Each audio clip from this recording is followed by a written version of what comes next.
Students, the topic of this session is the revision of whatever we have learned in chapter 5. Chapter 5 ನಲ್ಲಿ first session ಅಂದರೆ session 35, 36 and 37 ಈ 3 sessions ಅಲ್ಲಿ we have learnt about multi-threading concept in Java.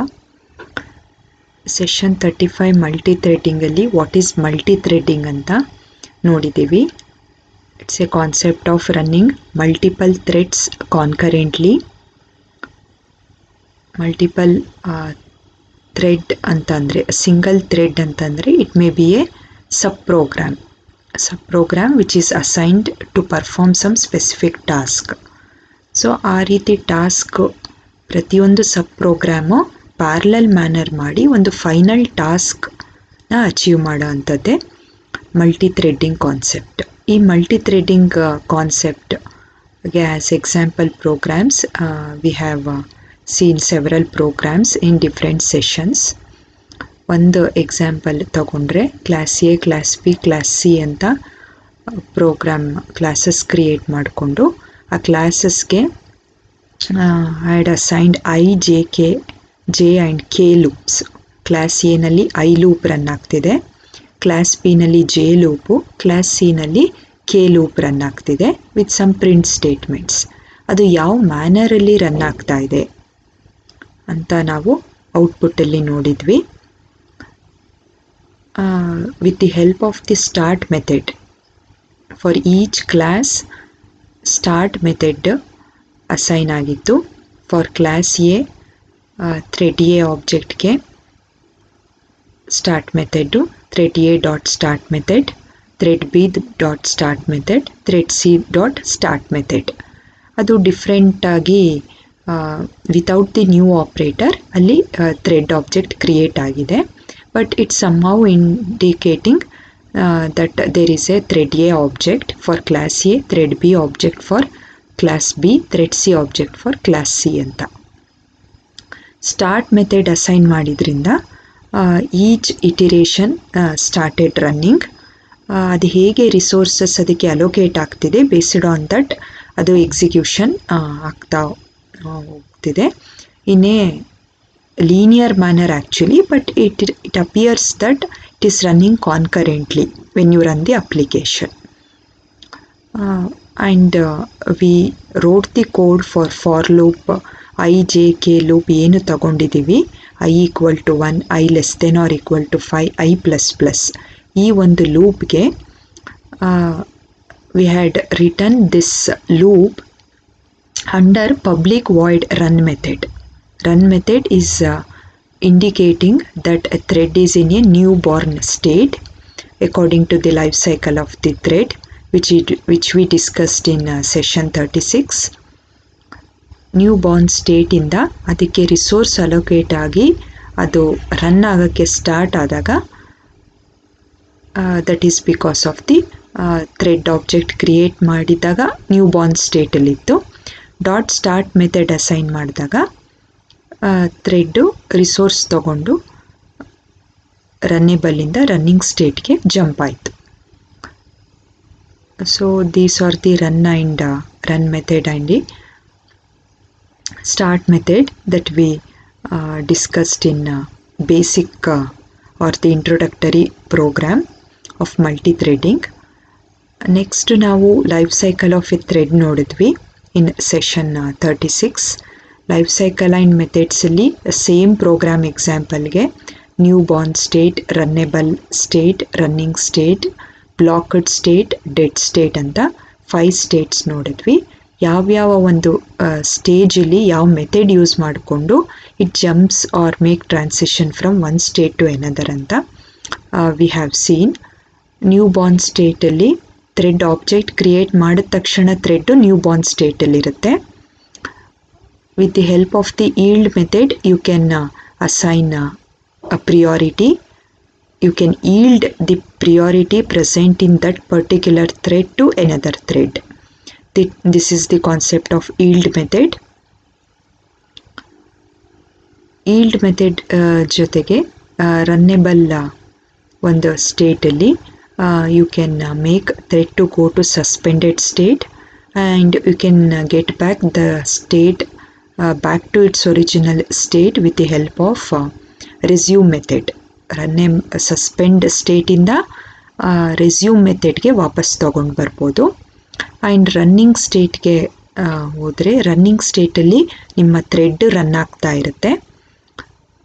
Run ಆಗಬೇಕಾದ್ರೆ you can make use of different methods also in this condition. Like you can make a thread to go to sleep state for several milliseconds of time. ಆ ಒಂದು ಟೈಮಲ್ಲಿ ಬೇರೆ thread methods, ಬೇರೆ thread iterations run ಆಗ್ತಾ ಇರುತ್ತೆ when it had gone to sleep state. And you had wait method,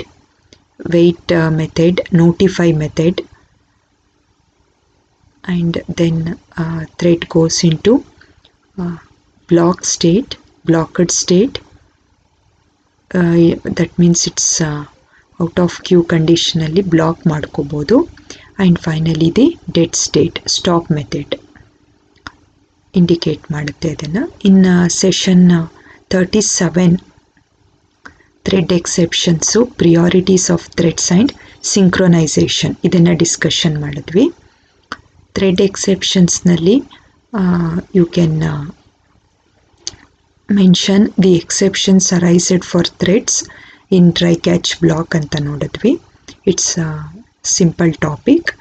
and to make threads to be synchronized ಅಂದರೆ ಒಂದೇ particular file ಇರುತ್ತೆ, ಆ ಫೈಲ್ನೇ 2 ಮೆಥಡ್ಸ್ ಅಥವಾ 2 ಪ್ರೋಗ್ರಾಮ್ಸು ರೀಡ್ ಮಾಡೋದಕ್ಕೆ ಟ್ರೈ ಮಾಡ್ತಾ ಇದ್ದಾಗ, ಅಥವಾ ಒಂದು ಮೆಥಡ್ ರೀಡ್ ಮಾಡ್ತಿದೆ, ಇನ್ನೊಂದು ಮೆಥಡ್ ಅಪ್ಡೇಟ್ ಮಾಡ್ತಾ ಇದೆ.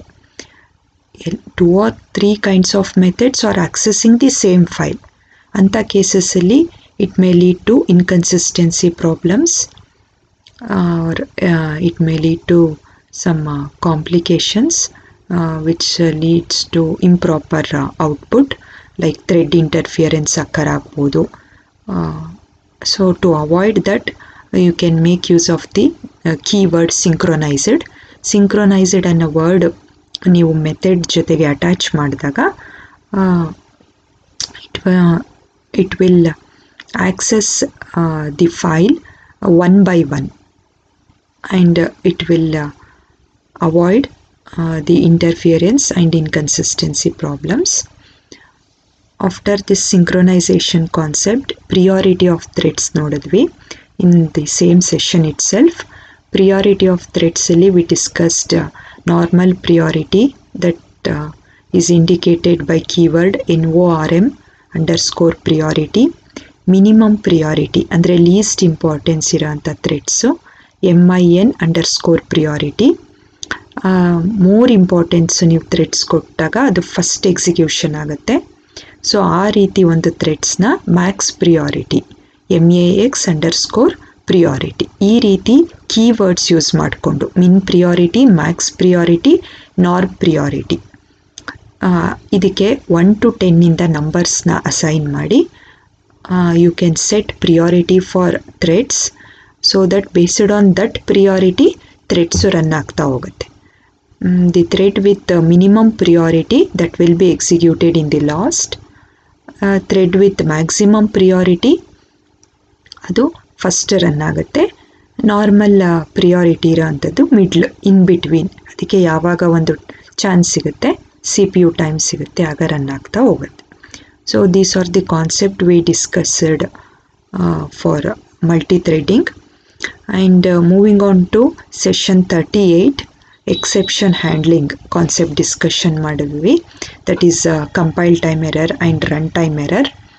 compile time error ಅಲ್ಲಿ as you know that whatever the program you are typing in, ಅದರಲ್ಲಿ ಏನಾದರೂ ಪ್ರಾಬ್ಲಮ್ಸ್ ಇರೋ ಅಂಥದ್ದು ಲೈಕ್ ಮಿಸ್ಸಿಂಗ್ ಸೆಮಿಕಾಲನ್ಸ್ ಇರ್ಬೋದು, mismatching of the variable name, non declaration of variable name, class methods ನೀವು ಪ್ರಾಪರಾಗಿ ಕ್ಲೋಸ್ ಮಾಡದೇ ಇರ್ಬೋದು.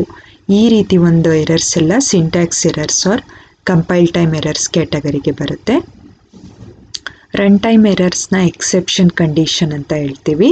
ಈ ಒಂದು run time errors program run ಆಗಬೇಕಾದ್ರೆ ನೀವು Java space file name command ಕೊಟ್ಟಾಗ ಪ್ರೋಗ್ರಾಮ್ ರನ್ ಆಗಬೇಕಾದ್ರೆ ಅರೈಸ್ ಆಗುತ್ತೆ.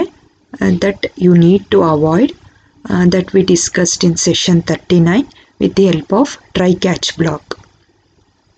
ಮತ್ತು ಒಂದಷ್ಟು ಬಿಲ್ಟ್ ಇನ್ ಎಕ್ಸೆಪ್ಷನ್ಸ್ ಡಿಸ್ಕಷನ್ ಮಾಡಿದ್ವಿ. ಟ್ರೈ ಕ್ಯಾಚ್ ಬ್ಲಾಕ್ನಲ್ಲಿ you write the exception that is going to be raised by the code. ಆ ಕೋಡ್ನ ನೀವು ಟ್ರೈ ಬ್ಲಾಕಲ್ಲಿ ಬರ್ಕೋಬೋದು. ಕ್ಯಾಚ್ ಬ್ಲಾಕಲ್ಲಿ ಕ್ಯಾಚ್ ಮೆಥಡಲ್ಲಿ you can write the exception name with the exception object. So that exception will be handled by your catch block. So ಈ ಒಂದು try catch concept help ಮಾಡುತ್ತೆ ಎಕ್ಸೆಪ್ಷನ್ ಹೇಗೆ ಹ್ಯಾಂಡಲ್ ಮಾಡೋದು ಅಂತ. Coming to built-in exceptions, we have seen the list of predefined or built-in exceptions like arithmetic exception, IO exception, array index out of bound exception. ಈ ರೀತಿ ಸುಮಾರು list of ಎಕ್ಸೆಪ್ಷನ್ಸು ನಾವು ನೋಡ್ತಾ ಹೋದ್ವಿ. Moving on to another session, that is session 40. ಅಲ್ಲಿ multiple catch statements ಮತ್ತು finally statement discussion ಮಾಡ್ಕೊಂಡ್ವಿ. If you have a doubt that more than one exception is going to be raised, or if you are confused which exception is going to be implemented in a wrong statement that you have given, so anta cases alli you can go for multiple catch statement. Try block bardu multiple catch blocks na specify ಮಾಡಿ ಆ multiple ಎಕ್ಸೆಪ್ಷನ್ಸ್ನ each catch ಬ್ಲಾಕಲ್ಲಿ mention ಮಾಡ್ತಾ ಹೋಗ್ತೀರಾ. This is about multiple catch statement. Finally statement, finally ಅನ್ನೋ ಒಂದು keyword ನೀವು add ಮಾಡಿಕೊಂಡ್ರೆ for in your exception program, finally ಕೀವರ್ಡಲ್ಲಿ ಏನು ನೀವು statement that you write that will be executed compulsorily. Whether exception raise ಆಗಲಿ ರೈಸ್ ಆಗದೆ ಇರಲಿ, ಫೈನಲಿ ಬ್ಲಾಕ್ ಅಂತೂ ಎಕ್ಸಿಕ್ಯೂಷನ್ ಆಗೇ ಆಗುತ್ತೆ. ಎಕ್ಸೆಪ್ಷನ್ ರೈಸ್ ಆದರೆ ನಮಗೆ ಎರರ್ ಬರಲಿಲ್ವಲ್ಲ ಅನ್ನೋ ಒಂದು ಕಾಂಪ್ಲಿಕೇಟೆಡ್ ಸ್ಟೇಟ್ ಬೇಡ, ಆಂಬಿಗಿಯಸ್ ಸ್ಟೇಟ್ ಬೇಡ. ಫೈನಲಿ ಬ್ಲಾಕ್ನಲ್ಲಿ you write your code or write the proper code which gives the answer. Exception raise ಆದರೂ ಕ್ಯಾಚ್ ಬ್ಲಾಕಿಂದ ಅದು ಪ್ರಿಂಟ್ ಆದ್ರೂ ನಿಮಗೆ ಪ್ರಾಪರ್ ರಿಸಲ್ಟು ಫೈನಲಿ ಬ್ಲಾಕಲ್ಲಿ ಬರ್ದಿರೋ ಕೋಡ್ಗೆ ಇಟ್ಸ್ ಎ ಗ್ಯಾರಂಟಿಡ್ ಎಕ್ಸಿಕ್ಯೂಷನ್ ಆಗಿ ಗ್ಯಾರಂಟಿಡ್ ಔಟ್ಪುಟ್ಟು ನಿಮಗೆ ಪ್ರಿಂಟ್ ಆಗುತ್ತೆ. This is about finally statement we discussed in session 40. Session 41 we discussed user defined exception or custom exception. User defined ಎಕ್ಸೆಪ್ಷನ್ನಲ್ಲಿ you can create your own exception ಅಂತ discussion ಮಾಡಿದ್ವಿ. ಇದೇನಕ್ಕೆ ಅವಶ್ಯಕತೆ ಇದೆ ಅಂತಂದರೆ, suppose you have a company which is developing database code for developing softwares.